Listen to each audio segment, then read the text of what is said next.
Good evening, everyone. Welcome to the channel. Before I begin, here are my disclaimers. Today I am going to give you an update about FingerMotion Inc. quarterly report.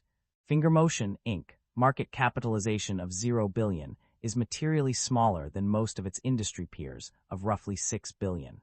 FingerMotion Inc. trades at a higher price-to-book ratio of 4.57 times relative within the industry. But when we look at the broader industry, much for its peers are also priced fairly or higher. This indicates an overall sector-level optimism, suggesting that most investors have already participated in the industry, leaving limited opportunity to uncover undervalued stocks. The company maintains a moderate leverage profile, with liabilities making up 72% of total assets, suggesting a balanced approach between risk management and capital efficiency. Liabilities have grown faster than assets and equity, which is somewhat concerning. However, asset growth remains positive, suggesting management may be temporarily leveraging liabilities to fund expansion. Shareholder equity has increased on average, but the growth is not consistent year over year. This may indicate one-off events such as asset sales or capital raises, rather than durable business performance. The share count has increased over the past 5 years, while revenue has continued to grow. This suggests the business may rely on shareholder dilution to fund expansion. Investors should closely monitor whether growth can eventually be sustained without dilution. The income statement shows that the company have been growing its revenue annually, but the operating income have not been increasing. This shows that the business is under pressure with rising cost. FingerMotion Inc. offers a diverse range of mobile-related services and products to its customers. The company's primary offerings include mobile payment and recharge platforms, telecommunication products such as data plans and subscription plans, and mobile phones. Additionally, FingerMotion provides value-added services like cloud storage, processing capabilities, and databases accessible via the Internet.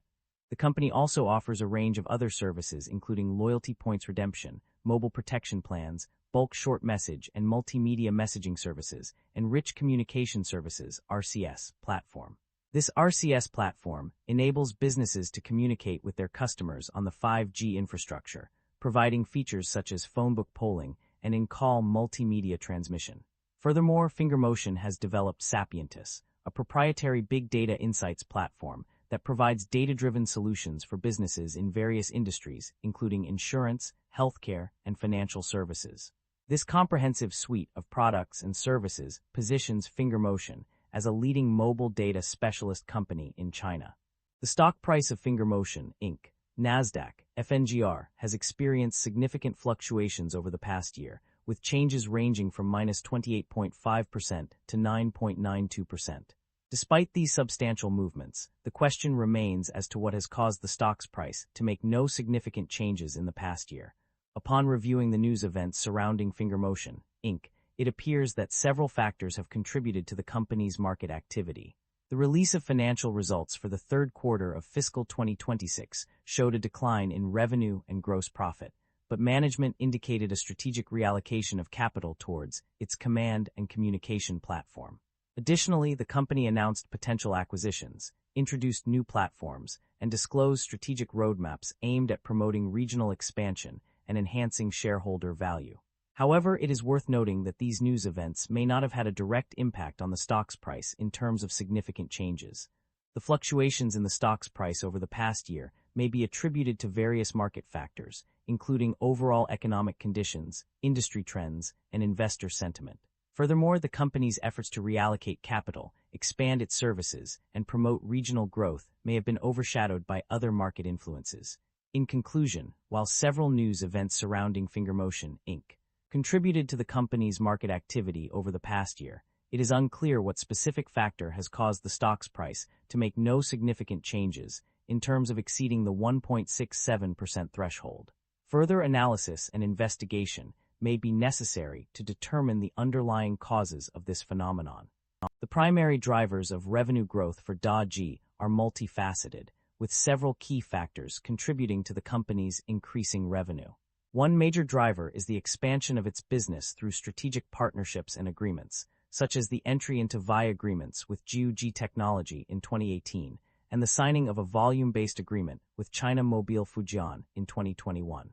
Additionally, DAG has successfully commercialized various services, including mobile payment and recharge services for businesses with China Unicom, and expanded its product line revenue streams. The company's Beatwo billion model integration with e-commerce platforms and the designation as China Mobile's loyalty redemption partner have also contributed to revenue growth. Furthermore, DaJi has secured contracts with major telecommunication providers such as China Mobile and China Unicom, and has increased mobile phone sales to end users using all platforms. The development and deployment of its insurance management and enablement (IME) platform, as well as the expansion of its Seatwo platform into pilot regions, have also driven revenue growth. On the other hand, the primary drivers of revenue decline for DaJi are largely related to the loss of contracts with major telecommunication providers such as China Unicom and China Mobile. The decrease in revenue by $2,737,638, 32.3%, for the 3 months ended November 30, 2025, and the decrease in revenue by $2,464,146, 9.7%, for the 9 months ended November 30, 2025, are direct results of this loss. The net income of a company has shown a slight improvement over the past 2 years. Initially, the company reported a loss of $7.5 million in 2023, which decreased to a loss of $5.1 million in 2024. However, this trend was short-lived, as the net loss increased to $5.2 million by November 30, 2025. The profit margins have also seen a decline over the same period.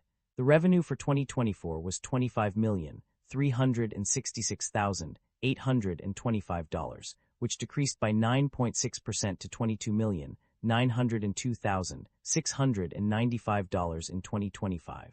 This decrease in revenue is likely the reason behind the slight increase in net loss from $5.1 million to $5.2 million. The company's financial performance is a crucial aspect of its overall health. According to recent data, the company has successfully generated positive operating cash flow for the 9 months ending November 30, 2025. This achievement indicates that the company is managing its finances effectively and generating sufficient revenue to cover its operational expenses. This positive development suggests that the company's business model is viable and capable of sustaining itself in the long term. The generation of positive operating cash flow also implies that the company has a strong foundation for future growth and expansion. Overall, this financial milestone is a testament to the company's ability to navigate challenges and achieve its goals. The company's financial situation has undergone significant changes over the past year.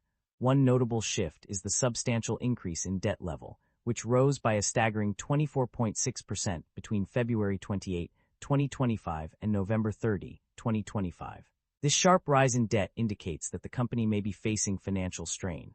Furthermore, interest expenses have also seen a considerable hike, increasing by $21,451 from $95,903 in 2024 to $117,354 in 2025. This significant jump in interest payments suggests that the company is shouldering a heavier burden of debt, which could impact its bottom line and overall financial health. Management is optimistic about the company's outlook and strategy. The launch of the RCS platform is expected to open up a new marketing channel for business partners, leading to enhanced service offerings and expanded market reach. This move aligns with the company's mission to deliver next-generation data-driven solutions in key industries. The ultimate goal is to provide better value to customers through big data insights. To achieve this, management plans to continue expanding DaJi's offerings by targeting new markets and forming strategic partnerships. Revenue growth is anticipated from enterprise sales, government contracts, and strategic partnerships, particularly in China through the Seatwo platform's deployments. The company has made several acquisitions that require regulatory approval. One notable acquisition is the purchase of equity interests in a PRC subsidiary or affiliate, although the date of this transaction is not specified.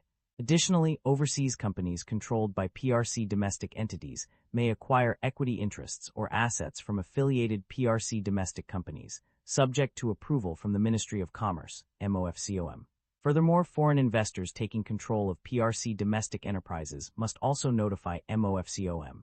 In terms of divestitures, there is no mention of any transactions in several key pages, including 33, 39, 46, 67, 72, 74, and 76. This suggests that the company has not engaged in any significant divestiture activities during this period. The company's financial strategy has been transparent in certain aspects. One notable aspect is its dividend policy, which has been explicitly stated as non-payment of dividends. This decision is clearly outlined on page 68 and further confirmed on page 81. Regarding the company's approach to shareholder value creation, there is no clear indication that it has engaged in direct share buybacks. However, the possibility of indirectly mitigating foreign exchange rate fluctuations through potential share buyback measures is mentioned on page 76. This suggests a cautious approach to managing shareholder value, focusing on indirect strategies rather than direct interventions. That concludes the financial summary for FingerMotion, Inc. Feel free to comment below, and I will be happy to answer them when possible.